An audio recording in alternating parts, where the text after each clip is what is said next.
मार्च 1936 German chancellor Adolf Hitler ने France के border के पास राइनलैंड रीजन में 20,000 से ज्यादा ट्रूप्स भेज दिए। ऐसा करना अपने आप में उस वक्त के प्रोमिनेंट इंटरनेशनल ट्रीटीज जैसे ट्रीटी ऑफ वर्सेल्स और लोकानो पैक्ट के खिलाफ था। वर्ल्ड वॉर 1 के बाद जर्मनी को उसकी मिलिट्री को एक्सपैंड करना और खास तौर पर उस मिलिट्री को राइनलैंड रीजन में भेजने से रोका गया था। लेकिन एक कैरिस्मेटिक लीडर ने जर्मनी को एक नया कॉन्फिडेंस दे दिया था। मेक जर्मनी ग्रेट अगेन के मंशा से देश को नई दिशा मिल रही थी और अब वो देश अपने आप को इन ट्रीटी से बड़ा समझने लगा था। 3 साल पहले ही जर्मनी ने लीग ऑफ नेशन से विड्रॉ कर लिया था और तेजी से वो अपने मिलिट्री को रीबिल्ड कर रहा था। खतरा दुनिया को साफ दिख रहा था। दूसरे देशों की जिम्मेदारी थी कि वो एक रोग डिक्टेटर को यूरोप में अराजकता फैलाने से रोके। लेकिन उस वक्त के ग्रेट पावर्स फ्रांस और ब्रिटेन ने हिटलर के खिलाफ कोई भी एक्शन लेने से मना कर दिया। 1938 आता है। हिटलर ऑस्ट्रिया के ऊपर कब्जा जमा लेते हैं। यूरोपियन पावर्स प्रोटेस्ट करते हैं, लेकिन कोई एक और वर्ल्ड वॉर रिस्क नहीं करना चाहता था, इसीलिए हिटलर को उसकी मन की करनी दी गई। फ्रांस और ब्रिटेन और बाकी दुनिया के लैक्स एटीट्यूड को देखते हुए हिटलर का लोभ बढ़ा। हिटलर ने अब अपनी नजर डाली चेकोस्लोवाकिया पर। एक तरफ हिटलर फ्रांस और ब्रिटेन को बातों में उलझा के रखते थे, उनको पीस का प्रॉमिस देते थे, और दूसरी तरफ पूरा देश ही निगल गए। इस विश्वासघात के बाद भी उस वक्त के ग्रेट पावर्स को लगा कि यह शायद हिटलर का आखिरी कब्जा होगा, इसके बाद हिटलर की हवस पूरी हो जाएगी। लेकिन कुछ ही महीनों बाद हिटलर ने पोलैंड पर भी धावा बोल दिया। तब जाकर दुनिया की आंखें खुली और हिटलर को रोकने के लिए सेकेंड वर्ल्ड वॉर की शुरुआत होती है। अगले 6 साल की जंग, साथ ही साथ करोड़ों मौतें, एक ग्लोबल कैटास्ट्रफी। इसके बाद दुनिया को रियलाइज होता है कि अगर हिटलर को 1936 में ही राइनलैंड में ही रोक लेते तो यह सब कुछ ना होता। लेकिन आगे कभी कोई और हिटलर अपनी मर्जी से दुनिया में फिर से उत्पात ना मचा पाए, इसके लिए दुनिया भर के देशों ने एक रूल्स बेस्ड इंटरनेशनल ऑर्डर पर सहमति बनाई। इस सिस्टम में बेसिकली हर देश को एटलीस्ट ऑन पेपर बराबरी का दर्जा दिया गया। माने टेरिटोरियल इंटेग्रिटी क्या होता है, सॉवरेनिटी, फंडामेंटल वैल्यूज पर एक सहमति बनाई गई। ट्रेड और डेवलपमेंट को इंकरेज किया गया। ह्यूमन डेवलपमेंट पर फोकस शिफ्ट हुआ। बीते 80 सालों से यह वर्ल्ड ऑर्डर दुनिया में एक रिलेटिव पीस मेंटेन करते आया है। मैंने वॉर्स इस दौरान हुए हैं, लेकिन उनकी तीव्रता उस स्केल तक कभी नहीं पहुंची जितना हमने वर्ल्ड वॉर में देखा है। यह रूल्स बेस्ड ऑर्डर भी परफेक्ट नहीं है। इसको बड़े पावर्स एक्सप्लॉइट करते हैं, छोटे पावर्स को दबाया जाता है। लेकिन फिर भी इस सिस्टम के चलते दुनिया ने जबरदस्त टेक्नोलॉजिकल डेवलपमेंट देखा है, प्रॉस्पेरिटी देखा है, जिसकी वजह से आम इंसान की जिंदगी बेहतर है। एटलीस्ट वर्ल्ड वॉर से कंपेयर तो बेहतर ही है। 80 साल से रूल्स बेस्ड इंटरनेशनल ऑर्डर ने किसी को भी हिटलर वाला कांड दोहराने से भी रोका है। लेकिन बीते कुछ महीनों में एक नया हिटलर धीरे धीरे अपने असली रंग दिखाने लगा है। रूल्स बेस्ड इंटरनेशनल ऑर्डर का सबसे बड़ा गारंटियर, जिसका काम था कि दुनिया में दूसरे हिटलर को बनने से रोकना, आज वही नया हिटलर बनकर हमारे सामने आ रहा है। Economically, we have such power over Canada. I'd rather not use it. Of course, they have a big force going toward Iran. Let's go Venezuela. We're going to run the country until such time. If we don't take Greenland, Russia or China will take Greenland, and I am not going to let that happen. America में जैसे जैसे Epstein file को लेकर मामला गरमा रहा है, वैसे वैसे ट्रंप का वेनेजुएला, ईरान, ग्रीनलैंड पर आक्रमक रूप बढ़ रहा है। ग्रीनलैंड को छल या बल से छीनने का वादा कर दिया डोनाल्ड ट्रंप ने। यूरोप में इस बात को लेकर त्राही त्राही पिछले कुछ हफ्तों में, और अमेरिका में मार्केट्स क्रैश होना शुरू हो गए। लेकिन फिर डेवोस में प्रेसिडेंट ट्रंप का रुख हमें नरम होता दिखाई दिया। वो ग्रीनलैंड पर अपने आक्रमक रूप से वापस जाते हुए दिखे। ऐसा क्यों हुआ? बड़ी दिलचस्प कहानी है कि कैसे यूरोप और कनाडा जैसे देशों ने मिलकर आज के हिटलर को समय रहते हुए रोकने का फैसला किया है। कैसे डेनमार्क जैसे छोटे देश ने ग्रीनलैंड को लेकर कुछ ऐसी रेड लाइंस खींची हैं जिसको लेकर वो कोई समझौता, कोई कॉम्प्रोमाइज करने के लिए तैयार नहीं है। कैसे यूरोप ने दिखा दिया है कि उसके पास भी टैरिफ और मार्केट्स का मिसाइल है जिसे वो अमेरिका के खिलाफ इस्तेमाल कर सकता है। इस पूरे खेल को स्टडी करना जरूरी है, खासकर कि पूरे दुनिया को, इंडिया जैसे देश को, कि कैसे एक खोराए हुए डिक्टेटर से निपटा जाए। क्यों? ट्रंप सिर्फ एक ही भाषा समझता है, मानता है, रिस्पेक्ट करता है, और हम उस भाषा में बात नहीं कर रहे हैं। थैंकफुली दुनिया को, खासतौर पर यूरोप को, वर्ल्ड वॉर 2 के बुरे दिन आज भी याद हैं। जो गलतियां यूरोप ने हिटलर के साथ किया था वो दोहराने के लिए बिल्कुल तैयार नहीं है। इसीलिए जब ईरान और वेनेजुएला में मिलिट्री इंटरवेंशन करने के बाद ट्रंप ने अपनी नजर ग्रीनलैंड पर डाली तो यूरोप इमीडिएटली हरकत पे आ जाता है।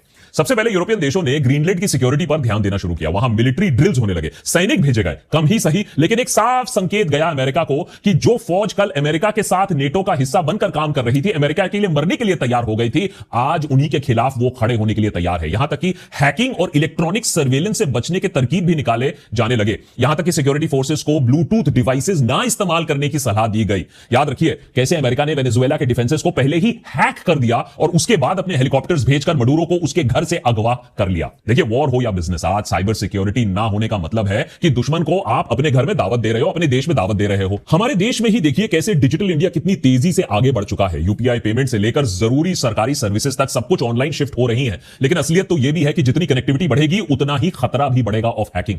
हम लगातार डेटा लीक, साइबर क्राइम के बारे में पढ़ते आए हैं अखबारों में। देश के कंपनीज के लिए नहीं बल्कि हमारी नेशनल सिक्योरिटी के लिए भी बहुत खतरनाक साबित हो सकता है। सच तो यह है कि इंडिया में इस वक्त एथिकल हैकर्स की बहुत बड़ी कमी है। ये वो हैकर्स होते हैं, ये वो रक्षक होते हैं जो देश के डिजिटल इंफ्रास्ट्रक्चर और बिजनेसेस के जो इंफ्रास्ट्रक्चर हैं उसको प्रोटेक्ट करने के लिए उन्हें टेस्ट करते रहते हैं, उन्हें हैक करने की कोशिश करते हैं, उनकी वल्नरेबिलिटीज निकालते हैं। ये एक हाई पेइंग और हाई डिमांड करियर है, लेकिन शुरुआत करना थोड़ा मुश्किल हो सकता है। इसमें आपकी मदद करता है ट्राई हैक मी, जो आज के हमारे एपिसोड पार्टनर्स भी हैं। ये दुनिया का सबसे बड़ा hands on cyber security training platform है जिसे 6 मिलियन से ज्यादा लोगों ने इस्तेमाल किया हुआ है। बोरिंग टेक्स्ट बुक और लंबी थियोरीज के बजाय ट्राई हैक मी का फोकस होता है करने पर। आप रियल मशीन्स को हैक करके रियल वर्ल्ड सिनेरियोस को सॉल्व करना सीखते हैं। सबसे अच्छी बात, ये पूरी तरीके से ब्राउजर बेस्ड है। आपको महंगे हार्डवेयर या कॉम्प्लिकेटेड सेटअप की जरूरत नहीं है जो आप पिक्चरों में देखते हैं। आप बस अपने बेसिक लैपटॉप से सीखना शुरू कर सकते हैं। और अगर आप कहीं फंस जाते हैं तो उनका शानदार एआई ट्यूटर आपको 24/7 स्टेप बाय स्टेप गाइड भी करेगा।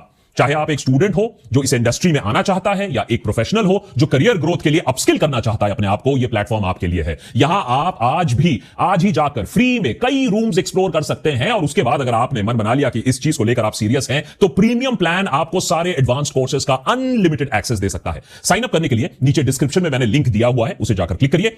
अगर आप एनुअल प्लान लेते हैं तो आपको एक मैसिव 25% डिस्काउंट आप पाते हैं बाय यूजिंग द कोड देशभक्त25। सो उसको जरूर चेकआउट करिए, रूम्स को एक्सप्लोर करिए। I think this will be beneficial for you. Anyways, back to the story. Greenland की कहानी क्या है, उसको लेकर ट्रंप क्यों इतना बवाल मचा रहे हैं, इस सबको डिटेल में हमने इस एपिसोड में ऑलरेडी कैप्चर कर लिया है। आप इसे जरूर जाकर देखिएगा। अभी के लिए यूरोप की कहानी पर वापस आते हैं, जिसमें बाय द वे खूब सारी हिपोक्रेसी भी मिली हुई है। जो यूरोपियन देश सालों से गाजा में एक एक्टिव जेनोसाइड को प्रमोट करते आए हैं, यहां तक कि प्रोटेस्टर्स को कूट कूट कर मारते आए हैं अपने देशों में, जो देश यूएस के ईरान पर बम बरसाने को अप्रिशिएट करते हैं, वेनेजुएला में सिटिंग प्रेसिडेंट को किडनैप करने की हरकत को इग्नोर करते हैं, उसे सडनली डोनाल्ड ट्रंप के ग्रीनलैंड वाले रवैये से प्रॉब्लम होने लगी। ना ना ना, बाकी दुनिया के साथ कर लो, ग्रीनलैंड के साथ आप ये नहीं कर सकते हो। जब बात यूरोप के अपने आंगन की होने लगी तो फिर नेटो मेंबर्स को याद आ गया कि भाई टेरिटोरियल इंटेग्रिटी क्या होती है, सॉवरेनिटी क्या होती है, रूल्स बेस्ड ग्लोबल ऑर्डर क्या होता है। यूरोपियन लीडर्स ने पहले पब्लिकली डोनाल्ड ट्रंप के ग्रीनलैंड टेकओवर के प्लान को क्रिटिसाइज करना शुरू कर दिया, डेनमार्क के साथ खड़े होने का वादा किया, सॉलिडारिटी दिखाने के लिए ग्रीनलैंड में एक ज्वाइंट मिलिट्री ड्रिल करवा दिया, नेटो के टूटने की बातें बाहर आने लगी। इतने में डोनाल्ड ट्रंप को पता तो चल गया कि ग्रीनलैंड पर टेक ओवर वेनेजुएला जैसा आसान तो नहीं होगा कि हेलीकॉप्टर भेज दिया काम हो गया। लेकिन ट्रंप ठहरे। Trump art of the deal making इतनी आसानी से पीछे थोड़ी ना हटने वाले थे। ट्रंप ने अपने साइड की इस ब्लफ गेम को एक लेवल और ऊपर वो ले गए। इस हफ्ते उन्होंने कहा कि जो भी यूरोपियन देश अमेरिका के ग्रीनलैंड टेकओवर को अपोज करेगा, अमेरिका के खिलाफ बोलेगा, उस पर 10 से 25% का एक्स्ट्रा टैरिफ हम और लगा देंगे। अब इसमें क्या ट्रंप का रवैया गलत है या सही है? अब देखिए, पिछले एक साल से अगर आप आंकड़े देखें तो ऑलमोस्ट सारे देशों ने एक ही फॉर्मूला अपनाया है ट्रंप के साथ। चुपचाप से ट्रंप की बातें मान लो, कबूल है कबूल है कबूल है कह दो। जैसा कि हमने टैरिफ और सैंक्शंस के डर से रशिया से तेल खरीदना बंद कर दिया, चाबार पोर्ट से हम पीछे हट रहे हैं। तो हिटलर मेरा मतलब है, तो ट्रंप ने कैलकुलेशन लगाया होगा कि यूरोप भी टैरिफ्स के डर से ग्रीनलैंड पर चुप्पी साध लेगा और ये टेरिटरी हम हड़पा लेंगे। लेकिन यूरोप अब तक समझ चुका था कि ये बात वेनेजुएला, ईरान, ग्रीनलैंड, कनाडा पर खत्म नहीं होगी, ये पूरे दुनिया को निकल जाएगा ये इंसान। यूएस से छोटी इकोनॉमी होते हुए भी, यूएस एक्सपोर्ट्स पर हेवीली डिपेंडेंट होने के बावजूद भी ईयू ने लड़ने का फैसला किया। ईयू ने टैरिफ्स वाली धमकी के सामने झुकने की जगह खुद ही यूएस के साथ होने वाले ट्रेड डील नेगोशिएशंस को सस्पेंड कर दिया। यूएस पर करीबन 100 बिलियन यूरोस की रिटेलिएटरी टैरिफ्स की बात भी पक्की होने लगी। पावर को पावर के साथ ही डील किया जा सकता है। फाइनली ट्रंप को पीछे हटना पड़ा। कैलिफोर्निया के गवर्नर और अमेरिका में ट्रंप के सबसे बड़े विरोधी को अच्छे से मालूम है कि ट्रंप सिर्फ एक चीज, एक भाषा समझता है। He susses out weakness like no one else. That's his great strength. That's his gift. But you punch back. You fight fire with fire. You display conviction and strength. It's a different relationship. And so my relationship to this moment is reflected in that. I'm not naive. These guys are going to try to take me down. Europe का कड़ा रुख देखकर शायद Trump भी हकबका गया, नर्वसिया गया, अपना संतुलन खो बैठा।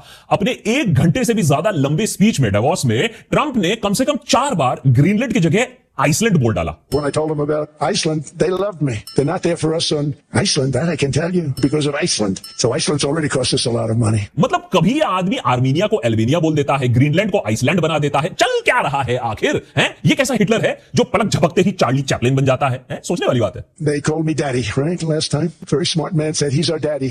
डैडी ट्रंप ग्रीनलैंड की टेकओवर की बातें 2019 से करते आए हैं। बीते कुछ दिनों में तो ऐसा लग रहा था कि मानो यूएस मिलिट्री कभी भी ग्रीनलैंड पर हमला भी बोल देगी। लेकिन यूरोप के बैकलैश के बाद ट्रंप ने फाइनली दुनिया को आश्वासन दिया है कि भैया वो ग्रीनलैंड में मिलिट्री फोर्स का इस्तेमाल नहीं करेंगे। We probably won't get anything unless I decide to use excessive strength and force, because people thought I would use force. I don't have to use force. I don't want to use force. I won't use force. दे दो भाई, दे दो भैया, इसको peace prize दे दो। अपने ही बनाए हुए crisis को खुद ही खत्म कर दिया। इसके कुछ घंटों बाद ट्रंप ने अनाउंस किया कि वो नेटो के साथ ग्रीनलैंड को लेकर एक नई डील पर बातचीत कर रहे हैं। इस डील के तहत यूएस का ग्रीनलैंड की टेरिटरी पर कोई इमीडिएट कंट्रोल नहीं होगा, लेकिन ग्रीनलैंड के यूएस बेसिस पर अमेरिकन कंट्रोल बढ़ाने की सहमति बनाई जा रही है। साथ ही अमेरिका को ग्रीनलैंड के रिसोर्सेज पर भी बेहतर एक्सेस देने की बातचीत चल रही है। हो सकता है कि डील मेकिंग के बादशाह अपने लिए एक एग्जिट प्लान ढूंढ रहे हो कि मुंह भी बच जाए और बोलने के लिए कोई डील भी हो, क्योंकि ये सब कुछ, ये जो बातें हो रही है, यूएस के पास पहले से ही मौजूद है। यूएस अपने बेसिस सेकंड वर्ल्ड वॉर के जमाने से ग्रीनलैंड पर ऑपरेट करता आया है, रन करता आया है, और यूएस कंपनीज भी ग्रीनलैंड में इन्वेस्टमेंट और एक्सप्लोरेशन करती हैं, उस पर कोई खास रोक टोक नहीं है। तो बेसिकली हुआ यह है कि ट्रंप वेनेजुएला में जीत के बाद पावर और घमंड में चूर होकर ग्रीनलैंड की तरफ मुड़े तो सही थे, लेकिन वहां उनकी बुलिंग टैक्टिक्स काम नहीं कर पाई। ग्रीनलैंड के पीछे पूरा यूरोप खड़ा दिखा और लास्ट में ट्रंप को झुकना पड़ा, और सिर्फ अपना फेस सेविंग करने के लिए अब ये नई डील को विक्ट्री बनाकर बेचने की कोशिश कर रहे हैं। ग्राउंड रियलिटी कुछ और ही है। देशभक्त पर हम ये बात बीते कई महीनों से करते आए हैं कि ट्रंप है तो बेसिकली एक स्कूल बॉय बुली। वो सिर्फ और सिर्फ लोगों को डराना धमकाना जानता है अपना मतलब निकालने के लिए, और जब उनको जवाब डर से नहीं ताकत से दो तो ट्रंप खुद ही बैक ऑफ कर जाते हैं, पीछे हट जाते हैं। ये चीज हमने पहले रशिया के साथ देखी, फिर हमने चाइना के साथ देखी, और अब फाइनली यूरोप के साथ दिखने को मिल रहा है। जो देश या संगठन ट्रंप के से लड़ने के लिए तैयार हो जाता है, ट्रंप उनकी इज्जत करने लगता है, खुद पीछे हट जाता है। जो ट्रंप को अपीज करने की कोशिश करता है, खुश करने की कोशिश करता है, ट्रंप उसको और डराता है, उसे और झुकने पर मजबूर कर देता है। हालांकि अभी के लिए ट्रंप को ग्रीनलैंड के मामले में सेटबैक जरूर मिला है, लेकिन इसका मतलब यह भी नहीं है कि वो परमानेंटली पीछे हट गए हैं। हो सकता है कल कोई और नए पैतरा बनाकर ट्रंप ग्रीनलैंड को फिर से कंट्रोल करने की कोशिश करे, या फिर एप्स्टीन फाइल में कुछ मामला फिर से गरमा जाए और उन्हें एक डिस्ट्रैक्शन की दरकार पड़ जाए। दुनिया भर में एक और रियलाइजेशन हो रहा है कि अगर ट्रंप को पूरी तरीके से अभी नहीं रोका गया तो ग्रीनलैंड पर वो रुकने वाले नहीं है, लाइक हिटलर जो चेकोस्लोवाकिया पर ना रुके। याद रखिए, पिछले साल व्हाइट हाउस में वापस आते ही ट्रंप ने सबसे पहले अपना निशाना ग्रीनलैंड नहीं, यूएस के पड़ोसी पुराने दोस्त कनाडा को बनाया था। व्हाइट हाउस में वापस आते ही यूएस ने सबसे पहले कनाडा पर एक्स्ट्रा टैरिफ लगाने शुरू कर दिए। कनाडा ही ट्रंप के टैरिफ वॉर का पहला विक्टिम रहा है। डोनाल्ड ट्रंप ने इस मूव से पूरी दुनिया को चौंका दिया था, क्योंकि कनाडा पिछले 200 सालों से यूएस का दोस्त रहा है, उसका क्लोजेस्ट एलाई रहा है। कनाडा और यूएस के रिलेशंस इतने फ्रेंडली रहे हैं कि वो दुनिया का लॉन्गेस्ट अनडिफेंडेड लैंड बॉर्डर एक दूसरे के साथ शेयर करते हैं। लेकिन ट्रंप के रवैये को देखते हुए कनाडा आने वाले प्रेशर से डील करने की तैयारी ऑलरेडी कर रहा है। अभी इसी हफ्ते Canadian prime minister mark Carney China में थे। पिछले 9 सालों में यह पहली बार हुआ था जब कैनेडियन प्राइम मिनिस्टर चाइना की धरती पर पहुंचे। कार्नी चाइना के साथ एक ट्रेड डील साइन करते हैं। इस डील के under Canada Chinese electric vehicles पर लगने वाले टैरिफ्स को बहुत कम कर देगा, बदले में चाइना की कैनेडियन एग्रीकल्चरल प्रोडक्ट्स पर लगाए गए रिटेलिएटरी टैरिफ्स को भी कम कर देगा। माने एक्सपोर्ट इंपोर्ट दोनों देशों के बीच में काफी तेज होने वाली है। नाउ मार्क कार्नी ने शायद ये समझ लिया था कि दुनिया कितनी तेजी से बदल रही है, और अब या तो अमेरिका की दादागिरी के खिलाफ खड़े हो जाओ, शक्ति प्रदर्शन करो, या फिर अमेरिका की गुलामी करने के लिए तैयार हो जाओ। Every day, we're reminded that the rules-based order is fading, that the strong can do what they can and the weak must suffer what they must. Now, Canada was amongst the first to hear the wake-up call. We are in the midst of a rupture, not a transition. सालों से America के साए में रहने के बाद Canada ने अपना अलग रास्ता नाप लिया है, और यह काम बंद दरवाजों के पीछे सीक्रेट में नहीं, दुनिया के सामने हो रहा है, वर्ल्ड स्टेज पर, क्योंकि डोनाल्ड ट्रंप को यही भाषा समझ में आती है। और याद रखिए, कनाडा भारत से कई गुना ज्यादा डिपेंडेंट है यूएस पर in terms of survival. Canada अपने गुड्स और सर्विसेज का लगभग 75% यूनाइटेड स्टेट को एक्सपोर्ट करता है। उसका सेकंड लार्जेस्ट पार्टनर ट्रेडिंग में चाइना है, जिसका 5% शेयर है। दोनों देशों का नॉर्थ अमेरिकन एयर डिफेंस के लिए जॉइंट कमांड भी है। कनाडा अपनी सिक्योरिटी, अपनी इकोनॉमी दोनों के लिए यूएस पर निर्भर है, लेकिन इसका मतलब यह नहीं है कि वो चुपचाप एक अमेरिकन हिटलर के साथ रजामंद हो जाए, उसकी बात मान ले। कनाडा ने आज अपने 200 साल पुराने दोस्त की हरकतों से तंग आकर उसके खिलाफ मोर्चा खोल दिया है। ट्रंप ऑब्वियसली इस बात से बेहद नाखुश है। Canada gets a lot of freebies from us, by the way. They should be grateful also. Prime Minister yesterday, he wasn't so grateful. Canada lives because of the United States. Remember that. अभी के लिए US और Canada दोनों ही पीछे हटने का नाम नहीं ले रहे हैं, लेकिन चाइना के साथ डील साइन करके कनाडा ने यूएस इन्फ्लुएंस से बाहर निकलने का क्लियर संकेत भी दे दिया है। आपका रवैया जो भी हो, लेफ्ट हो, राइट हो, सेंटर, अप, डाउन हो, इस बात पर कम ही डिबेट है कि ट्रंप ने जिस तरीके से इंटरनेशनल रूल्स को तहस नहस कर दिया है, तो उससे दुनिया तो चेंज हो रही है। The world is not the same. अब सवाल यह उठता है कि अगर यह रूल्स बेस्ड ऑर्डर नहीं है तो दुनिया अब किस तरीके से बनेगा? कल का नया ऑर्डर क्या निकलेगा? What is the new world order? US president की माने तो इसका जवाब है पावर। जो देश के पास जितना पावर होगा, इकोनॉमी और मिलिटरीली दोनों, वो देश उतना ही सेफ, उतना ही सिक्योर और शायद उतना ही प्रॉस्परस होगा। जो देश कमजोर निकलेगा, जिसके पास रिसोर्सेज नहीं है, वो देश लूटने के लिए तैयार हो जाए, जैसा अमेरिका ने वेनेजुएला के साथ किया और रशिया यूक्रेन के साथ करने की कोशिश कर रहा है। लेकिन अमेरिका अब दोस्त और दुश्मन में फर्क करना भी बंद कर रहा है, जो इसका मतलब यह दिखाता है कि दुनिया में अब कैंप्स नाम की कोई चीज एग्जिस्ट नहीं करेगी। वेस्टर्न नेशंस जैसे कनाडा और यूरोप को भी चाइना और रशिया जैसे सो कॉल्ड एडवर्सरीज के साथ भी डील करना पड़ेगा। आज हर एक देश को, सभी बड़े पावर्स को एक दूसरे से बैलेंस करके चलना पड़ेगा, अपने सर्वाइवल के चांसेस बढ़ाने पड़ेंगे। तो इसमें आइडियोलॉजिकल और कोई ग्रुपिंग नहीं होगी। इस नए वर्ल्ड ऑर्डर में यूएन जैसे इंस्टीट्यूशंस का ना तो कोई इज्जत है, ना उनके लिए कोई जगह है। एक नए वर्ल्ड ऑर्डर को नए इंस्टीट्यूशंस की जरूरत पड़ेगी। डोनाल्ड ट्रंप ने ऐसे समय में एक नया इंस्टीट्यूशन खुद ही लाकर खड़ा कर दिया, जिसे बोर्ड ऑफ पीस का नाम दिया गया है, उसे बोलकर लॉन्च किया गया है। डावोस में 19 देशों के साथ मिलकर यूएस ने बोर्ड ऑफ पीस लॉन्च कर दिया। इस इंस्टीट्यूशन को इनिशियली गाजा में सीज फायर इन्फोर्स करने के लिए बनाया गया है, पोस्ट वॉर पीरियड में गवर्न करने के लिए बनाया गया है। लेकिन अमेरिका अब चाहता है कि इस बोर्ड का काम बाकी ग्लोबल कॉन्फ्लिक्ट्स को रिजॉल्व करना भी हो। 19 फाउंडिंग नेशंस के बाद दर्जनों और देशों ने भी इस बोर्ड ऑफ पीस को ज्वाइन करने की बात करी है, लेकिन यूएस के अलावा एक भी और कोई बड़ा प्लेयर इस बोर्ड का हिस्सा नहीं है। France, Britain, Russia, China, India सब अभी तक इस बोर्ड से बाहर है। दरअसल डोनाल्ड ट्रंप ने नेटो जैसे एग्जिस्टिंग इंस्टीट्यूशंस के लिमिट को टेस्ट कर लिया है। उन्हें पता चल चुका है कि ये जो इंस्टीट्यूशंस हैं वो उनके रियल मोटिव्स को पूरा नहीं कर पाएंगे। पूरी दुनिया पर अपना मनमानी वो नहीं करने देंगे ये इंस्टीट्यूशंस। इसीलिए वो अब खुद के इंस्टीट्यूशंस बनाने की फिराक में है, जिसे वो खुद ही लीड करेंगे, खुद ही चलाएंगे। पिछले दशक में यही काम चाइना ने भी करने की कोशिश की थी। जब यूएन और डब्ल्यूटीओ से जब अपनी मन लाइक रिजल्ट्स उनको मिल नहीं रहे थे, तो चाइना ने शंघाई कोऑपरेशन काउंसिल एससीओ जैसे ग्रुप्स और इंस्टीट्यूशंस पर फोकस करना शुरू किया। चाइना बीते कई सालों से SCO, BRICS, Asian development banks, new development bank जैसे इंस्टीट्यूशंस प्रमोट करता आया है, जिसे वो अपनी मनमर्जी से चला पाए। रशिया भी सालों से यही करने की कोशिश कर रहा है, कलेक्टिव सिक्योरिटी ट्रीटी ऑर्गेनाइजेशन या सीएसटीओ बनाकर।